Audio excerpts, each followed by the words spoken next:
Hi guys, this is Ashley back with another video. Before we get into the video, like, comment, and subscribe to the channel. Make sure you turn on post notifications.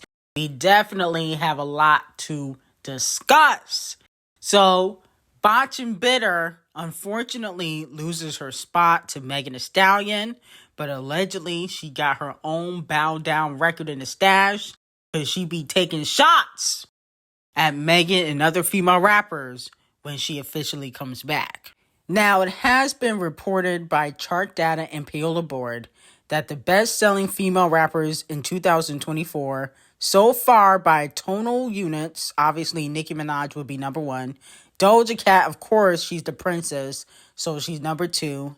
And Megan Thee Stallion is at number 3, okay? Now, usually Cardi B is at number 3, okay? She's never really before Doja Cat and Nicki Minaj, but usually she's at number 3, okay?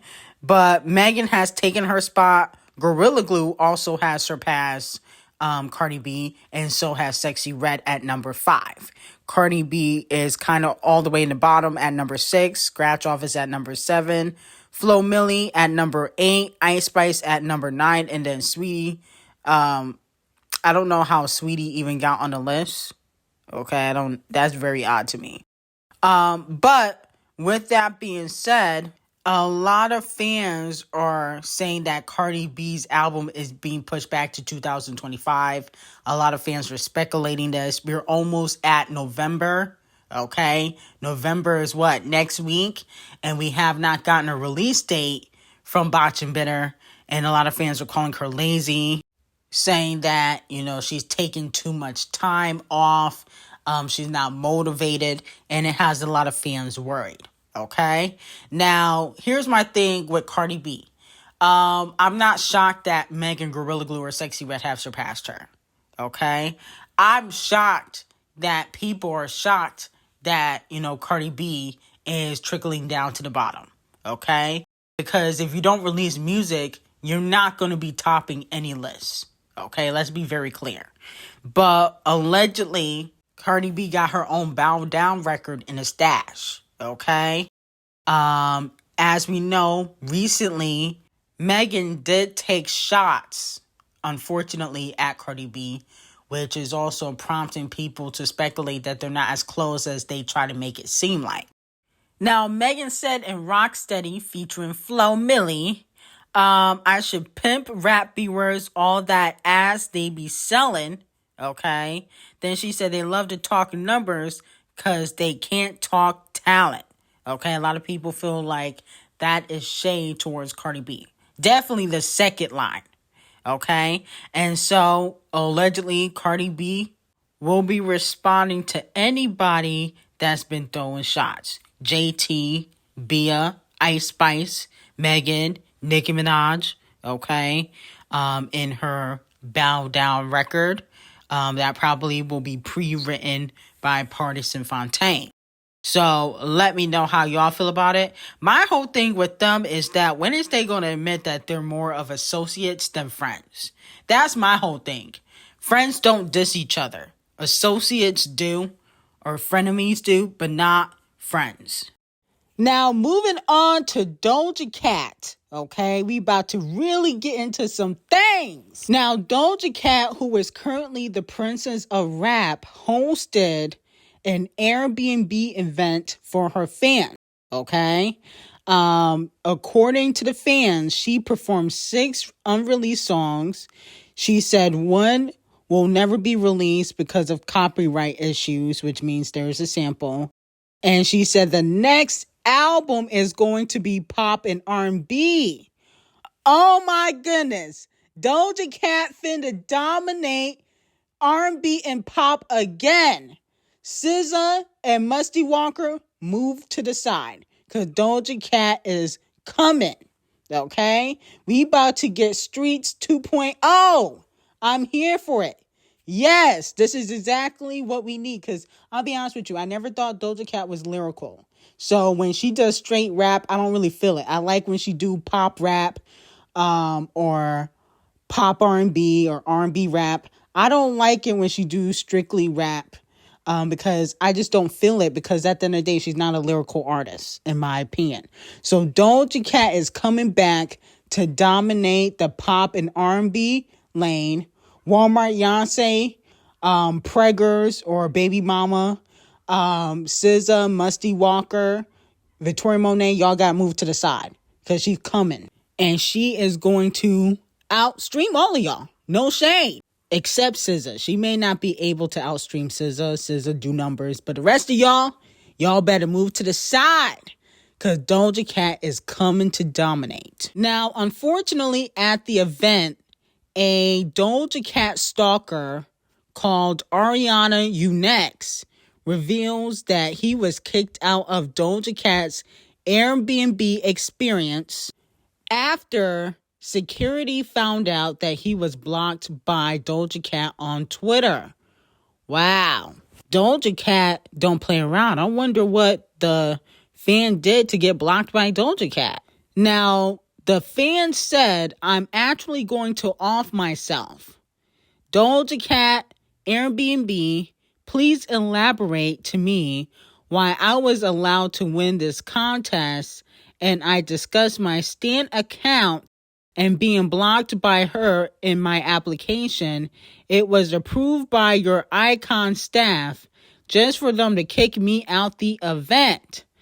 I fear stupid Stan Twitter will use this as a gotcha moment or say nobody reading all of that. I was wronged and I'm allowed to speak out about it just like everyone else does when they are wrong." What in the Yolanda and Selena is going on around here? So you get blocked by a celebrity, you mad that you get kicked out, and now you're going to off yourself or threaten to off yourself to get sympathy? Oh, hell no. I think Doja Cat got to get a restraining order. That is some creepy psychopath stuff.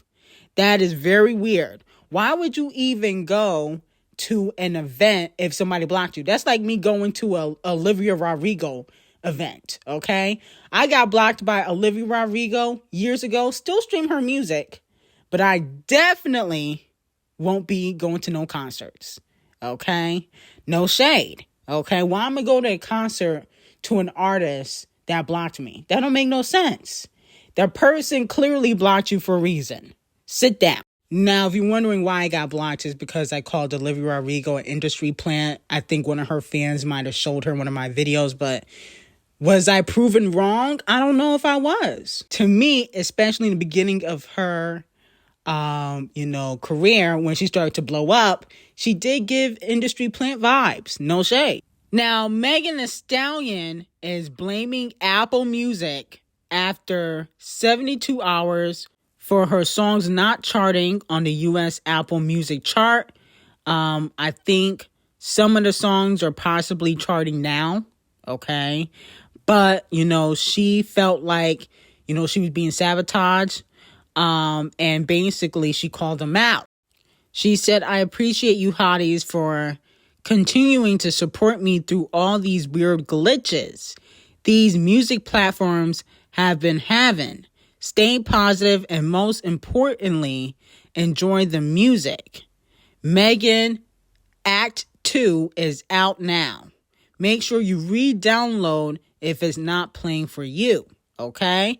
I thought Megan said that it wasn't about the numbers. Didn't she say y'all be worrying about numbers instead of talent? So why do you care if there's glitches when there's other streaming platforms? That don't make sense to me. Now, Megan Thee Stallion's Megan Act 2 earned 4.77 million streams in its first day on Paolify. Oh no, this got to be a glitch too. I think Megan got to call out Paolify because it looked like it could be glitching on that platform too. That's it? Didn't they take away like 30 million streams from Megan Act 1 when that came out? Remember, they took away like 30 million streams? I'm sorry. It's not funny. That was hilarious, though. No shade. It looked like Megan might be in trouble with these streaming platforms. They're not messing with her at all. Or maybe the people are not streaming her music. It could be that too. Also, it has been reported that none of the songs from Megan Thee Stallion's Act 2 debut on the US or global Payola chart, which is very interesting. But Megan Thee Stallion's Mamushi remix featuring Twice also failed to debut on Payola top global chart, but allegedly it did 900,000 streams its first full day of the release of their collaboration, which I don't know if it's a bop or flop, but it's not looking good for Megan Thee Stallion. And according to early predictions, obviously things can change. Megan 2 or Act 2, whatever you want to call it, is only doing 10,000 first week. I definitely think it'll do a little bit more than that. But Megan not really doing the numbers for a 3-time Scammy winner. That's very odd.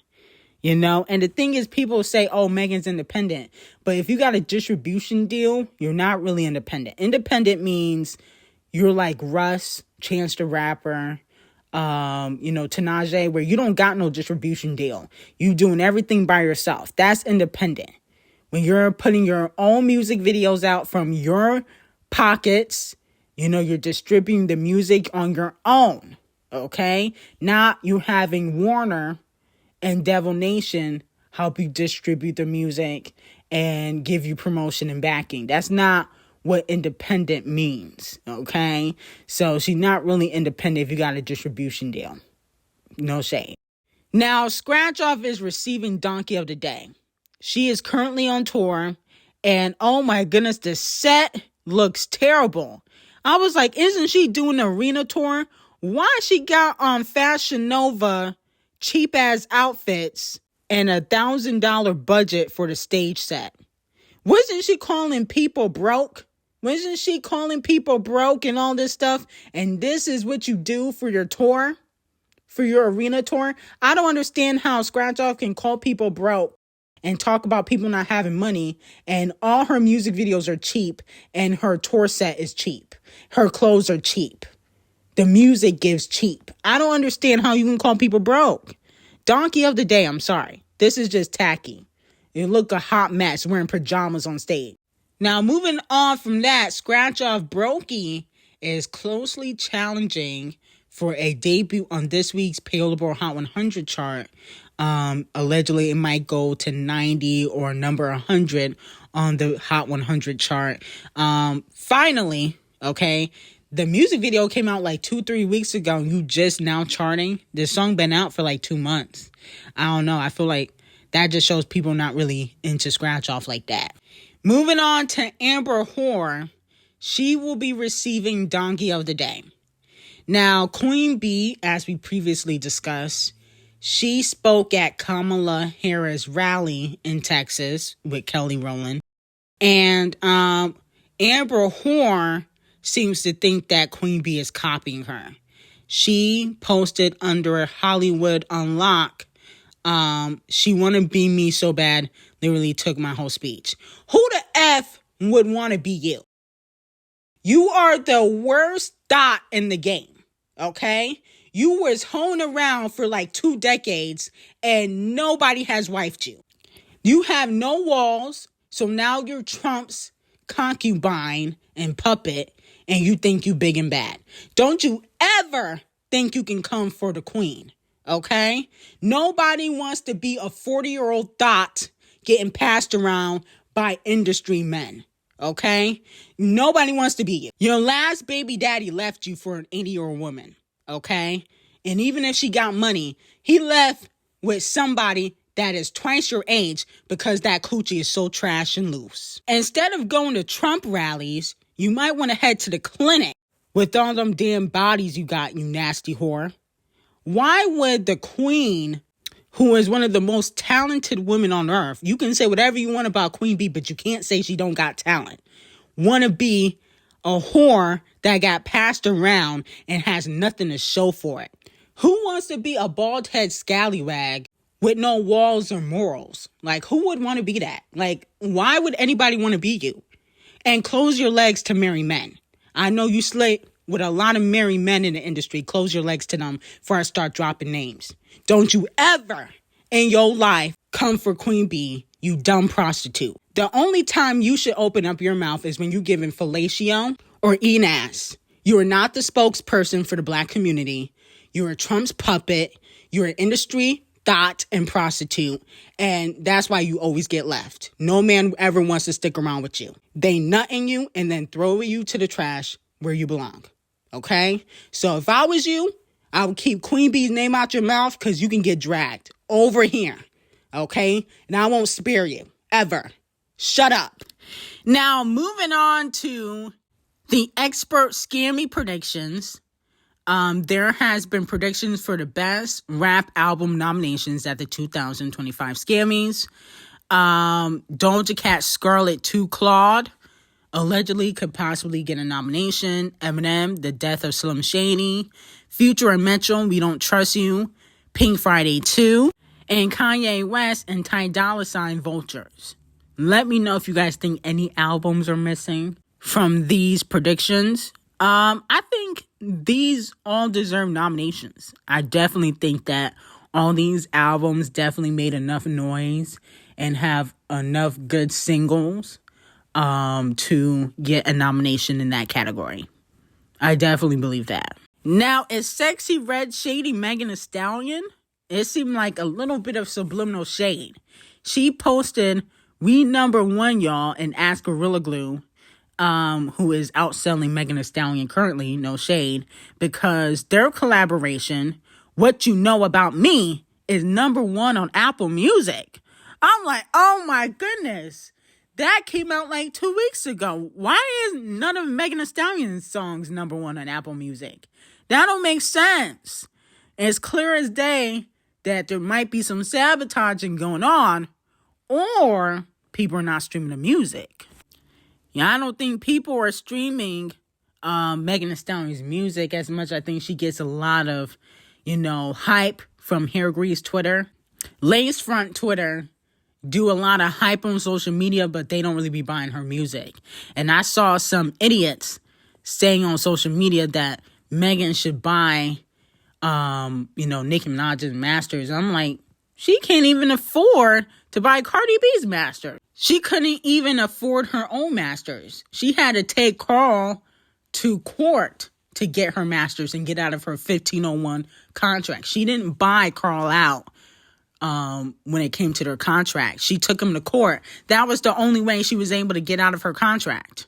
Okay? It's not like she bought her masters. She can't afford to buy nobody's masters. I'm like, where do they come up with these stupid hypotheticals? Like, that don't even make no sense. And here's the thing, to a lot of different labels, Megan's masters might not be worth much. No shade if you're not really selling. Okay, no shade. Now, it definitely gonna be livable. You can live off of, what she's getting in her publishing and masters, whatever. But to a $1 billion company, they might not see the worth compared to the chart obsessed racists and Ariana Grande or Nicki Minaj or Champagne Thickums, masters and what they're worth. No shade to Megan, but to brag about that and not sell doesn't make any sense. Now, if you own your masters and you're selling, now that makes sense. That's something the chart obsessed racists could brag about because she, puts out an album every year, and she also has remade a lot of her older albums so she can own her masters. That's something the chart obsessed racists could brag about. But if you ain't selling, it makes no sense to brag about that, in my opinion. Now, Megan Thee Stallion did say that she will be putting out an Act 3, which we previously discussed. I told y'all she was doing that. And she also is planning on doing another tour. So let me know if y'all gonna go to Megan's next tour and y'all gonna be listening to Megan's Act 3. Okay? Now, here's the thing with Megan. I'm here for you putting out music. Because the music that Megan puts out is not completely trash. Okay? It's not like, she's Ice Spice or anything like that. But I just feel like sometimes artists can oversaturate and, it kind of turns the fans away. Like, Champagne Thickums was like that. He oversaturated, people got tired of him. Okay, you gotta give a chance for the fans to miss you. You just put out Act 2 and Act 1, and they're not doing numbers like that. So maybe you should take a break in 2025 and come back in 2026 and put out Act 3. Okay, with a whole new rollout. I think the rollout is kind of messy because it was like you was a horse, then you turned into a butterfly, okay, and then wasn't you a snake at one point? Okay, so it's like the rollout and theme for your acts have been all over the place. Like, I don't know what animal are you going to be next, okay? You know, then you was a butterfly or whatnot. Like, what are you going to be next? A mosquito? A bear? Like, the theme is all over the place. Now, fans are calling out Sierra for clearing Megan and Flo Milli's goodie sample on their record called Rock Steady, okay? You know, the record is decent, not my favorite song on Act 2. But she didn't clear Stunner and YG's stand-up collaboration, which had the goodies sample. Now, Sierra does have a good relationship with Megan Thee Stallion, and she probably don't want no smoke with Devil Nation. But earlier this year, Stunner Girl tweeted, "I literally hate when producers use samples. These artists be acting like they made the beat.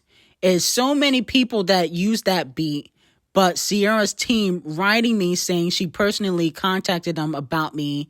But anytime I done used a beat that was sampled by a white artist, they didn't give an F." Then she responded to a fan that says, "Sierra gotta make money from her music somehow, sis."